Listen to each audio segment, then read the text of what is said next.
कुरुक्षेत्र युद्ध का 13वां दिन था जब भीम के पुत्र घटोत्कच की मृत्यु हुई, जिसे कर्ण ने मारा था।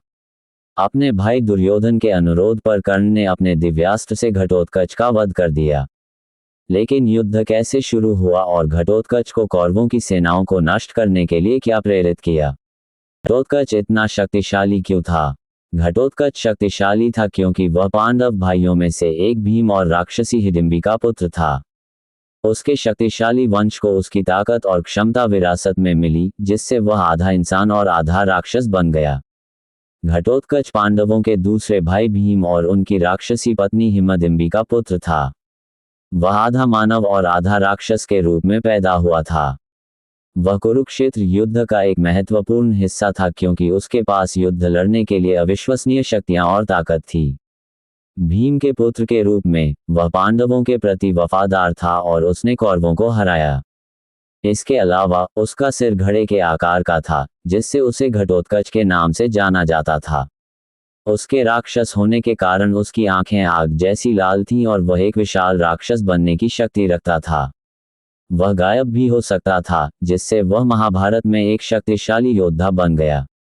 अब घटोत्कच की मृत्यु के बारे में जानने के लिए आगे बढ़ते हैं। घटोत्कच की कहानी पर आगे बढ़ने से पहले आइए पहले ये समझें कि युद्ध कैसे शुरू हुआ और किस वजह से कौरवों ने पांडवों और उनकी सेनाओं पर हमला किया। अभिमन्यु की मृत्यु के 13वें दिन अर्जुन को पता चला कि उसके बेटे की हत्या करने वाला मुख्य अपराधी जयद्रथ था। वह अभिमन्यु की मृत्यु के लिए जिम्मेदार था और उसने पांडव भाइयों और उनकी सेनाओं को चक्रव्यूह में प्रवेश करने से रोकने के लिए शिव से वरदान का इस्तेमाल किया। जयद्रथ के कार्यों के कारण कई कौरव योद्धाओं ने अभिमन्यु को परास्त कर दिया, जो अकेले निडर होकर लड़े थे। इसके अलावा अर्जुन अपने बेटे को इस तरह से खोने का बदला लेने के लिए पूरी तरह तैयार था। इस पर अर्जुन ने क्रोध और गुस्से में जयद्रथ को मारने की कसम खाई।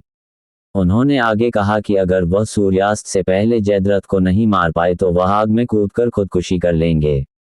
जयद्रथ के मामा शकुनी ने उसे बचाने के लिए कौरव सेना की भीड़ में छिपा दिया। जैसे ही सूर्यास्त हुआ, अर्जुन ने जयद्रथ की तलाश की, लेकिन वह उसे नहीं मिला। इससे वह निराश और परेशान हो गया कि वह जयद्रथ को नहीं मार पाया और वह आग में कूदने के लिए तैयार हो गया।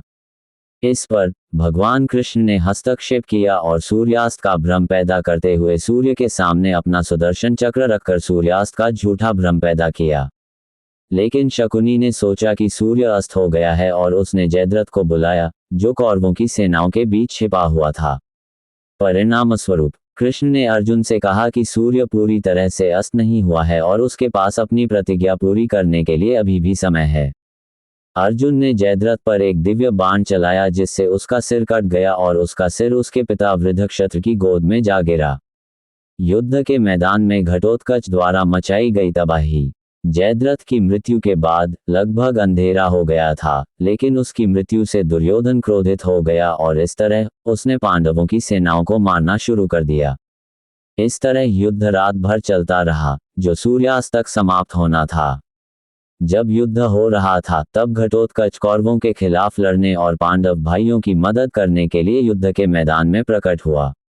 साथ ही चूंकि वह एक राक्षस था, इसलिए रात में उसकी शक्तियां बढ़ जाती थीं, जो पांडवों के लिए एक फायदा बन गया।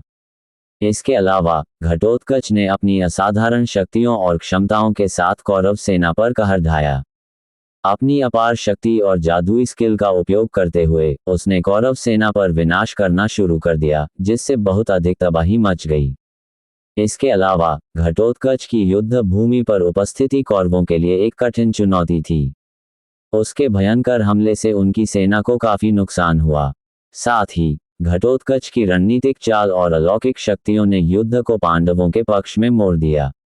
कौरवों ने घटोत्कच को हराने और मारने की कोशिश की, लेकिन वे हर बार अपने बाण से उस पर वार करने में विफल रहे। साथ ही घटोत्कच इतना विशालकाय था कि उसने पहले ही कौरवों की आधी सेना को मार डाला था। दुर्योधन को डर था कि उसकी शक्ति और आकार बढ़ने पर वह मारा जाएगा। उसने कर्ण से अपने दिव्य शक्तिशाली हथियार वासवी शक्ति से घटोत्कच को मारने की अपील की, जिसे भगवान इंद्रदेव ने उसे वरदान के रूप में दिया था। इसके अलावा कर्ण घटोत्कच को मारने के लिए अपने वासवी शक्ति अस्त्र का उपयोग करने में हिचकिचाया क्योंकि वह इसका उपयोग केवल एक बार ही कर सकता था। कर्ण इस शक्तिशाली हथियार का उपयोग अर्जुन के लिए बचाना चाहता था। हालांकि दुर्योधन के अनुरोध और घटोत्कच की बढ़ती ताकत के डर से कर्ण ने कुरुक्षेत्र युद्ध में घटोत्कच को हराने और मारने के लिए शक्ति अस्त्र का इस्तेमाल किया। इसके अलावा मृत्यु के कगार पर भी घटोत्कच ने अपनी जादुई शक्तियों का इस्तेमाल करके विशालकाय हो गया। जैसे ही वह गिरा, उसके विशाल रूप ने कौरव सेना के एक महत्वपूर्ण हिस्से को कुचल दिया। इससे युद्ध में पांडवों को मदद मिली और युद्ध का रुख उनके पक्ष में हो गया। जब सभी पांडव घटोत्कच वध पर शोक मना रहे थे, तब श्री कृष्ण खुश थे। ऐसा इसलिए है क्योंकि कर्ण ने घटोत्कच को मारने के लिए अपने शक्ति अस्त्र का इस्तेमाल किया था, जिसका मतलब है कि कर्ण के पास अब अर्जुन के खिलाफ कोई शक्तिशाली हथियार नहीं था। घटोत्कच के पुत्र का नाम बर्बरीक था। उनका जन्म दैत्य मूर की पुत्री राजकुमारी मौरवी से हुआ था। शास्त्रों के अनुसार घटोत्कच के पुत्र का नाम बर्बरीक था।